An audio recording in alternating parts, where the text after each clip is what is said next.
What's up guys, this is Void of Dust Gaming, your channel for fresh Arena of Valor content.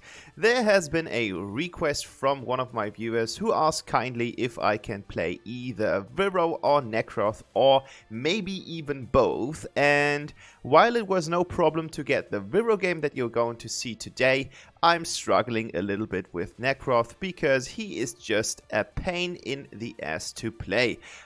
You are either super good with Necroth, and I think that is true for about 5% of the player base, or you are super bad, and I am in that super bad spot right now, and I don't really see that this is going to improve, but well, never mind, this is for entertainment purposes, and therefore you are going to get a Necroth video pretty soonish if I am able to play him in the jungle, because that spot is often quite used. So in today's video we want to focus on my Wiro layout, and I think it's the best to just check out what I have picked together. This is kind of like the build that I went into into the game, but this is going to be due to changes, there will be some switching around, but this is kind of like the build that I've used to play with Wiro, and I just wanted to find out if it's still kind of worth it, because you don't really see that hero that often. Like, I think at the moment most of the builds are basically twisted around the whole support role, but I wanted to play him on the top lane or in the jungle, so therefore I had to adjust the build while I was playing. So this is kind of like a work in progress, but the Arcana page is the stuff that I have been played, because I had to kind of pick it anyways. You can't change it within the game. So this comes from 10 times Indomitable. I just want to focus on getting a lot of HP. I've got Benevolence in here as well, and you guys know me, I love my skewer in the last rune setup so that I can get a little bit more armor pierce, but all in all, this is the build. Enchantment wise, I've decided to go with something more tankish instead of the warrior build. Therefore, I'm using Explosive Shield with all the nice gadgets that you get from Afata.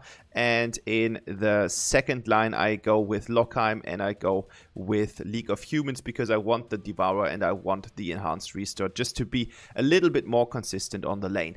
This is the build. If you enjoyed the video, or even if you didn't enjoy the video, give it a like, give it a dislike if you disliked it, of course, and you are always really nice if you just hit that subscription button, put on the notifications bell, because it really helps the channel. So without further ado, let's hop right into the video.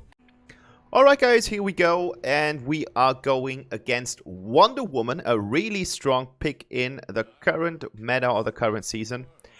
She's really good, and I was wondering how I will perform with Wiro, who I haven't played in quite a while. Like, I know his stuff, I know his gear, but I was like, okay, let's just try it. This is what I am looking for. Like, I'm trying to fight her just to see how good is my sustain, how good is hers, and are we actually able to beat her. And as you can see, we have not the hardest time, but now comes, oh my god, everyone, and I wonder how this worked. Like, I was really surprised how Elsie was able to get here, because of course he wasn't spotted, but our Thorn and our Iggy are actually doing stuff in the middle, and now Thorn is roaming down or not. Like, this was confusing. I didn't know what stuff was going on, but anyways, we are back on the lane, and okay, this is like the first lesson. Don't overextend too much, but I wasn't thinking about that in the super early game. Like, this is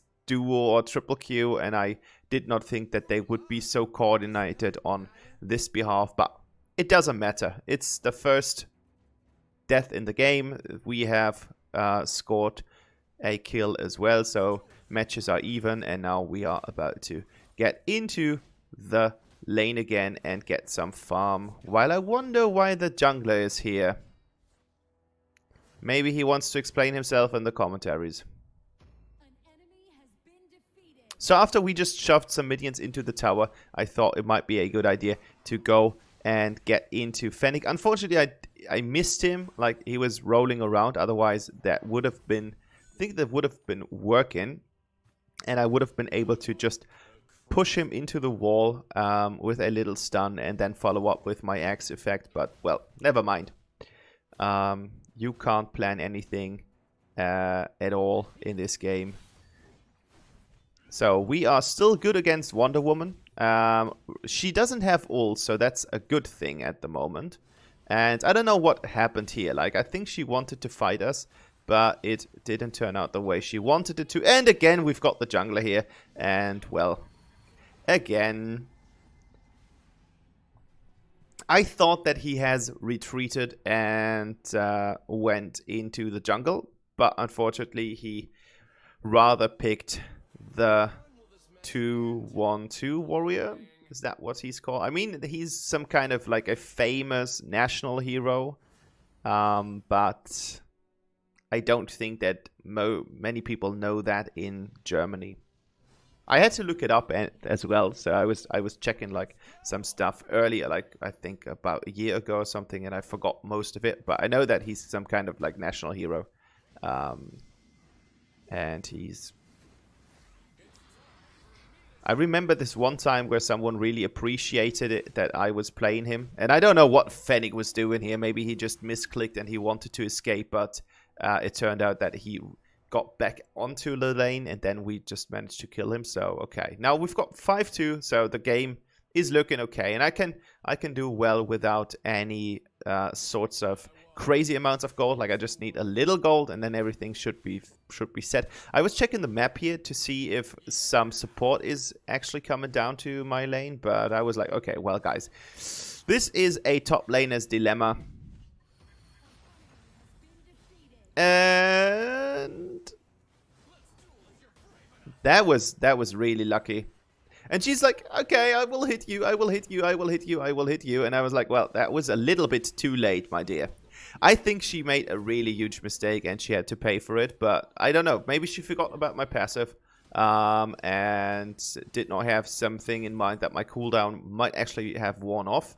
So she thought like, okay, she can just barely like basically kill me and then that's gone for good. But here kicks in my passive and that really saves the day because I have scored a kill against Wonder Woman. I think we will go, like someone asked me lately if I can just show the result page more often or even at least once in the game to kind of follow the progress. I try to do that in this game. Like I really have to think about doing it and remind myself to do it because otherwise sometimes I'm just in the game so much and I'm so hyped and psyched and stuff that I kind of like forget about it because I don't really need it. Like I don't need to see it. If the game is going good and I'm doing well, I don't really regularly use the result page, but in this case, like I tried to do it, and I think we're going to see in the last part of the game that Wonder Woman wasn't actually doing so great. So good stuff here, but yeah, I was able to get him. Now we defeat him. I mean, that shoving around is really, really, really helpful, and oh my goodness, it just worked out perfectly. So 2 kills. Basically, we both are dead, but it doesn't matter because we got the kills. Okay, Wonder Woman got the tower. That was good. Like, she really paid attention to the map, was checking out what's going on, and she took the opportunity, and she just got her first tower. So that's good. I think it's the first tower in the game, so that's something that is actually quite valuable because you want to get rid of the towers as fast as possible. I mean, you guys know the deal. This is the win condition. You can't win by not defeating the Nexus. You need to get the towers first and then you can beat the Nexus and then the game is over. That's how easy it is. So I was paying attention to top lane here.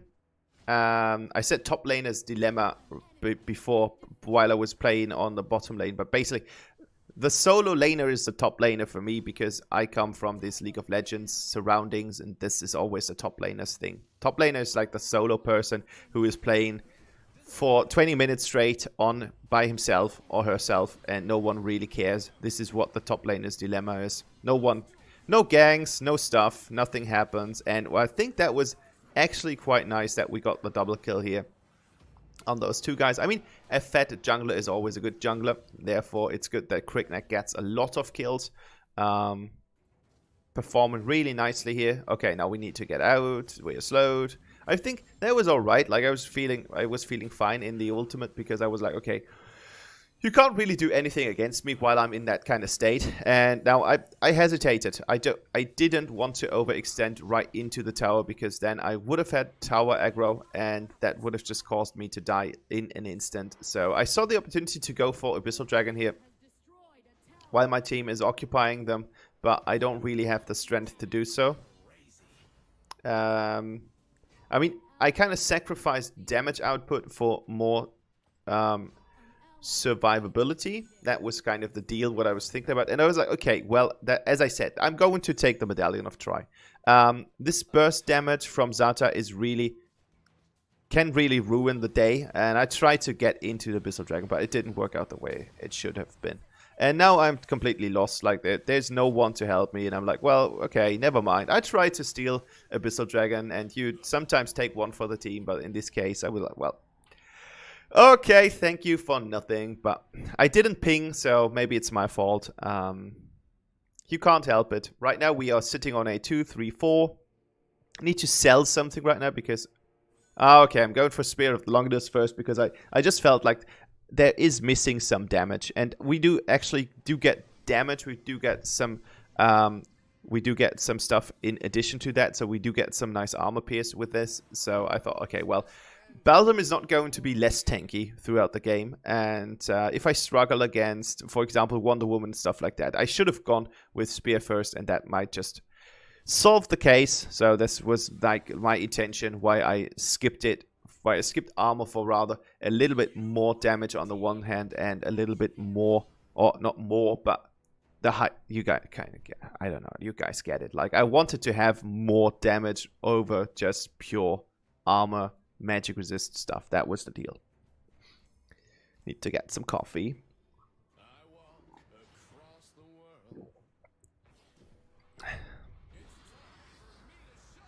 I don't know what I kind of like. I thought the initial play, like my train of thought was, okay, get in, and I'm like, okay, this is so, like, when I rewatch it, this is so lost. I wanted to get her into the ultimate to knock her up, so that Gildur and Iggy can damage her. Then I committed so much time in this that I thought, okay, we need to kill her. Like, I completely gone mad. And I was like, we need to kill her right now. And then I just overextended in, the deadliest manner possible, because now I'm dead. It didn't really help the team. Gilder was killed, but all in all, I think Krignak gets the triple kill, which means that Krignak has even more gold right now.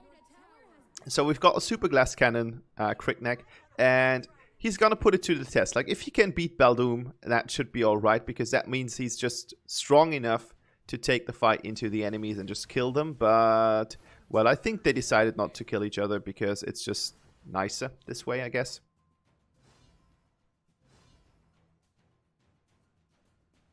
And again, I was wave clearing here. Like, I thought, okay, Maeve might just take a while, but then I took the opportunity to get some gold in, because, I mean, why not? Like, gold is always good. Krignak kills this guy, and now he's killed. But we got Abyssal Dragon in return.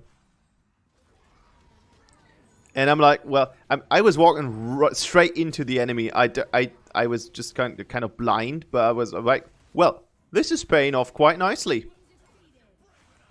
I don't know, like, it just worked out.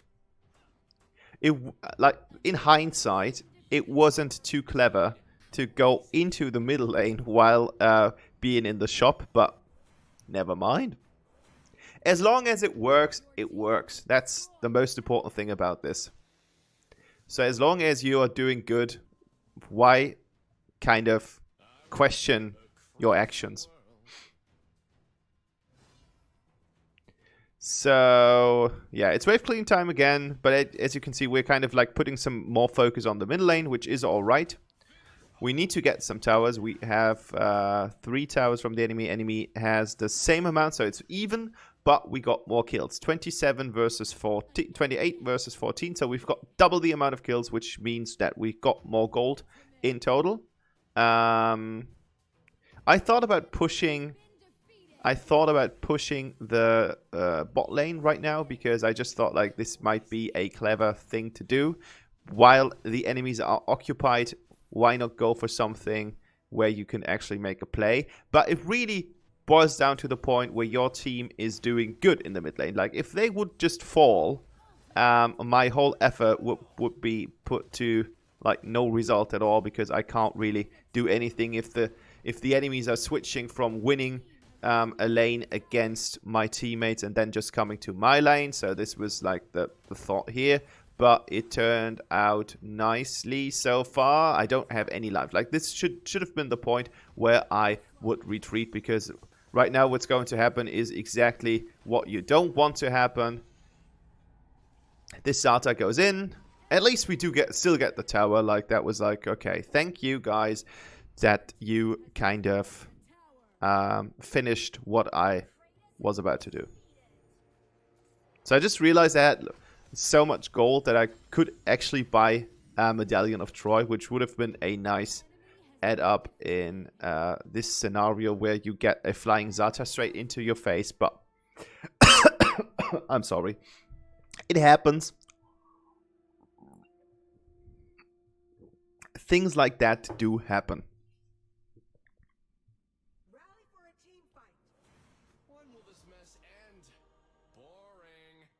Yeah, he's bored all the time. Like, what a character to play.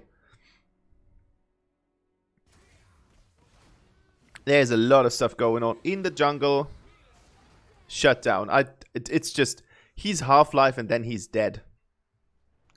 That's crazy. I should play Kriknak in one of my next videos as well, I guess.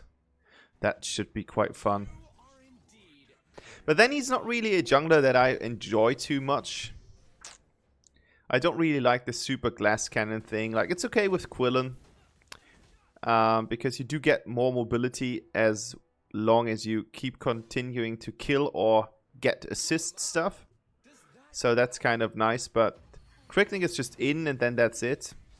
So it's not really my play style. But we'll see. Oh yeah, I was having some connection issues at the end of the game because I was walking outside. Like just on my balcony to get me something to drink, but it's enough to be in this kind of zone where you've got Wi-Fi and your mobile phone hasn't decided if they want to put you on the normal line. So guys, that's it. Like that's the game. 15 minutes straight. Now we get some results. I think this is a nice video just to get the hype about Wiro again. Wiro. So here we go. MVP for Kriknak. Yeah, I was playing with Kriknak and Thorn, if you have been wondering. And 8.1, so I was the worst player. Tanked the most. Participation was low, but all in all, it's Wiro, and I think that he's not one of the strongest heroes right now. He really needs some love. So get all the games out there with Wiro if that is possible. So thank you guys for watching. Have a nice evening, and we are going to see each other in 2 days. Bye bye.